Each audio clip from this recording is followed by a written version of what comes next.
Through communication, they can manage to make you hate a people or love a people. They are very strong in communication. They came and told us that black symbolizes mourning, the devil, mediocrity, everything bad. I'm not making this up. It's declassified. You can find everything I said in libraries or online. Don't these intellectuals know the history of this world? Maybe it's dishonesty, or a few dollars that make them preach for the imperialists. Our intellectuals must always preach to enlighten our people, our masses, so they understand where they come from and how the imperialists see them. Look at the wars that are raging. They create them for their own interest. They believe they must fight and eradicate the empire of evil because it embodies the devil. They communicate this and make their people understand it that way. Hello and welcome back. Okay, so as promised, this is the continuation of the first video. If you haven't watched the first video, the description will be, the link will be in the description box. Click and watch that video and you will have a full understanding of the speech. So here Traoré is educating his people more on the history of this world, how the white has taken advantage of Africans for years, and how stood up brave as a man of courage, and he delivered his people. And now today Burkina Faso is an icon in Africa. I want you to watch the video and then we'll have more discussions afterwards. Thank you. This is why after World War II, in the 1980s, I will take the case of Russia. All schemes were implemented to collapse it under President Gorbachev, orchestrated by President Ronald Reagan. Three main strategies caught our attention. First, they went to Saudi Arabia and asked them to lower the oil price from $35 to $7 to collapse the Russian economy. Alongside that, remember something. The second strategy, they armed the Taliban, who were received by President Ronald Reagan at the White House with CIA-supplied Stinger surface-to-air missiles to fight the Russians. Later, they pretended to fight the Taliban themselves. Go figure. The third strategy was a bluff, the Star Wars project, which led Gorbachev to create the Paulus project, sinking Russia further. Once Russia collapsed, those who claimed to be the empire of good began to gloat, until Vladimir Putin's team came to revive Russia.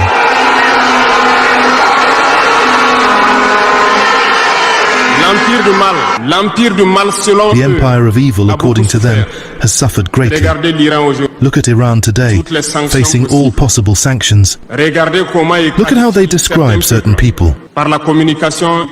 Through communication, they can manage to make you hate a people or love a people. They are very strong in communication and use all possible channels. Look at the wars that are raging. They create them for their own interest. Finally, according to them, the empire of slaves is Africa and some South American peoples. In their minds, as I mentioned earlier, Africa belongs to them. Our lands, our riches belong to them. And they can't conceive that Africans could emancipate, rise and challenge them. And for this reason, they believe Africans are easy to manipulate and driven by emotions. They will always find an African to fight against his brother. And it has always been like that.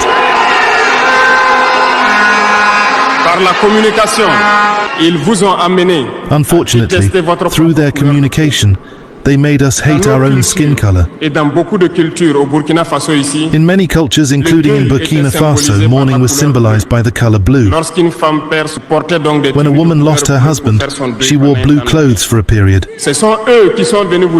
They came and told us that black symbolizes mourning, the devil, mediocrity, everything bad. Unfortunately, we swallowed this so much that we wear black when mourning.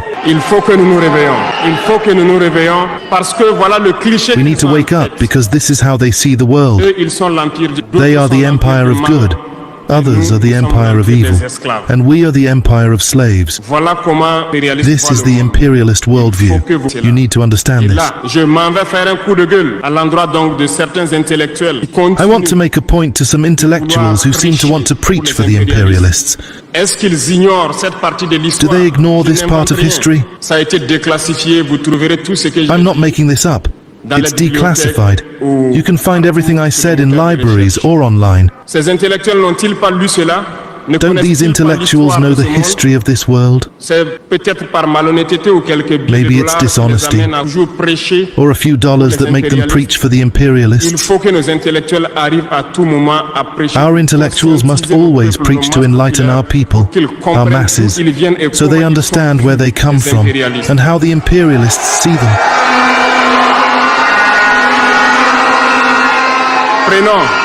Let's take the example of some wars. You followed the Iraq War, a big lie about weapons of mass destruction. Some US senators did everything to get proof but couldn't. Remember, several people resigned from the CIA after this war. Evidence was fabricated with the help of Western secret services. We remember that Niger was accused at the time of selling uranium to Iraq. And the same scenario played out recently with accusations of clandestinely selling uranium to Iran. This is déjà vu. They made this claim but found no proof. Even the United Nations eventually found no tangible evidence of weapons of mass destruction.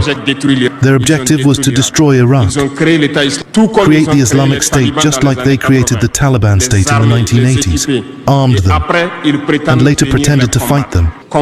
Understand the game. This game has gone on too long.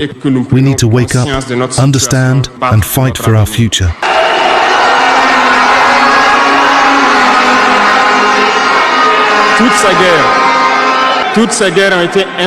All these wars, Iraq, Syria, Libya, were fabricated to destabilize the world for their benefit, ensuring that no one could ever match them. Today,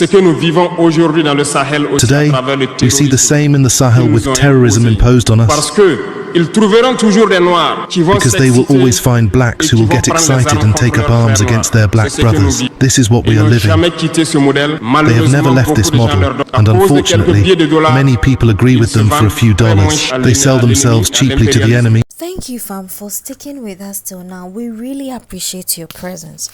Okay, so in the video, there was a part where Ibrahim Traoré was talking about how the professors and intellectuals are supposed to educate the masses on some of these things, some of the workings of the imperialists behind the scenes.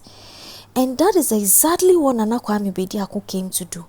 He came to make us understand why, as Ghanaians, we are not benefiting from our gold. We are not benefiting from our cocoa because of some agreements that the past leaders have done.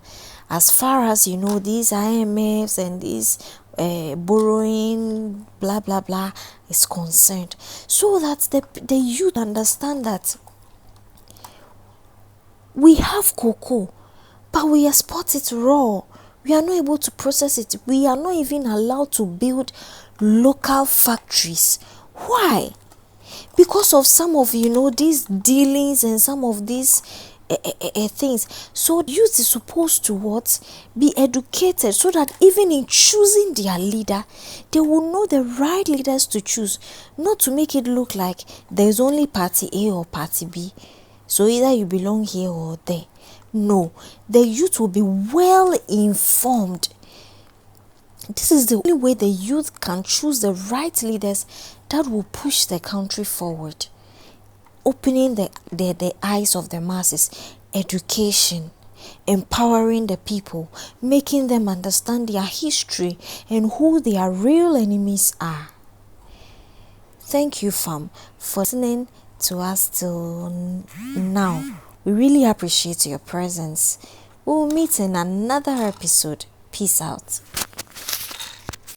To the imperialists and fight against their brothers.